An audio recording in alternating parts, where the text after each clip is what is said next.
Hey everyone. So I want to release an addendum to my kit making video. This is going to talk about a few things I didn't cover with my earlier video. First things first, you don't have to use WeDo to change spells. You can make a copy of a spell, put it in a folder in your mod, and then open that up.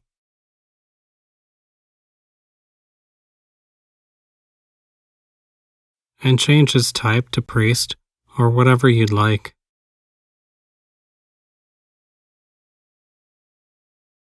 Then include a line in your TP2 file that will copy that file into your override folder when you tell it to install the mod.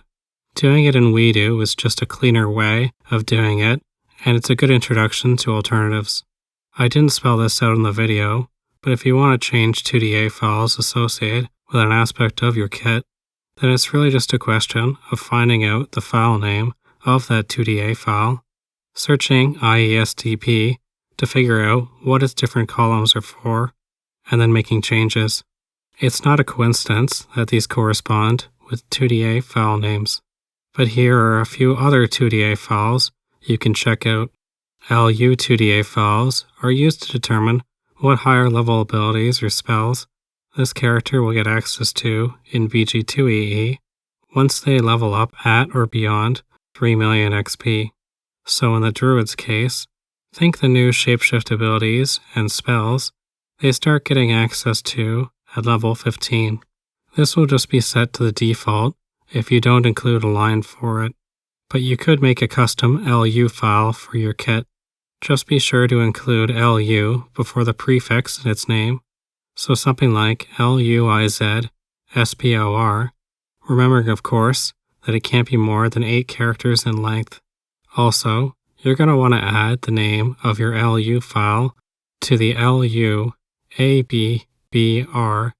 2DA file, but this won't include LU in the name. You can see examples of this here.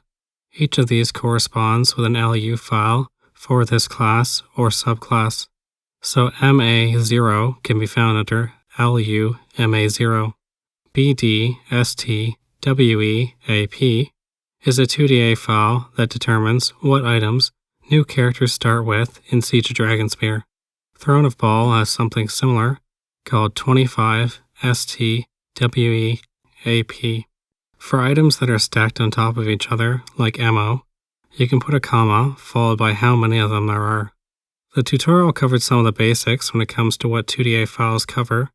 In reality, depending on what class you're making it for, it may not cover everything. If you're planning on making a kit besides what we're making here, be sure to check out this guide from CrevsDaak for information about the other 2DA files that you can edit for your kit, especially if you plan on making a kit involving any kind of warrior or any class that has thief abilities. It's using an earlier TPA file, so how everything is structured in the post is going to be a bit different than what you've just learned. But it is a good resource that you can use to get a feel for what thieves or warriors need, bearing in mind, though, that if you miss including any of these, you're just going to get the defaults getting used. But you can go through this and see what flexibility you have when it comes to what thieves offer, for instance. The zip file you downloaded for the TPA file actually also has some documentation that might help out as well. There are further 2DA files you can append using WeDo that will do stuff like restrict what stats this kit needs in order to dual class out of it, restrict what alignments or races can use the kit, etc.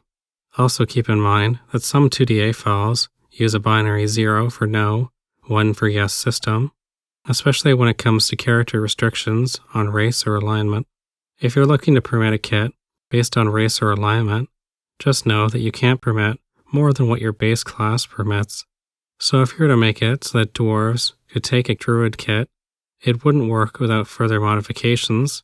If you want to change racial restrictions on classes, you will need to change the CL, SR, CR, EQ 2DA file, but that will change these restrictions for that whole class. Finally, I wanted to mention that your ability to use items is decided within each individual item file. This usability is broken up at a general level by class, and then on a more specific level by kit. When handled this way, A kit can't permit the use of an item that isn't permitted by its class. Also, at least for the purposes of item usability, each multi-class combination is considered to be its own class. There are only so many flags for classes and kits, and they're being used by the official ones. Because of this limit, certain classes, like sorcerers, actually use the same flag as other classes. In the sorcerer's case, they use the same flag as mages. So if you want to restrict what items your kit can use, you're going to have to use WeDo to do it. You do this by adding effects to items so they recognize that your kit can't use them. This is actually how Beamdog got around the limitation when it came to the Shaman class. In the past, this flag would have been used to prevent druids from being able to use certain items. In order to implement the Shaman, because of these limitations, they had the Shaman use the same usability flag as druid. However, in order to allow the Shaman to use short bows and throwing axes, but still prevent druids from using them, they introduced this opcode into certain items, and it can be used to restrict classes from using those items. In this case, it was used on druids. Another thing to keep in mind, while you could give a non-warrior kit 5 stars in a weapon, as I understand it, the only way they are going to benefit from any extra attacks for having specialization or grand mastery is if their base class also is set to benefit from it. So take the Swashbuckler. Normally it can put more than 1 proficiency in a weapon, but it doesn't get extra attacks from doing so. If you wanted to get that benefit, you'd also need to enable it for all thieves. You could then disable it for the other thief kits, but not for base thieves. So I guess in short, you'll find that there are sometimes barriers and trade-offs for what you want to do. Alright, that's it for the video. If you liked what you saw here, be sure to like and subscribe. Thanks for watching.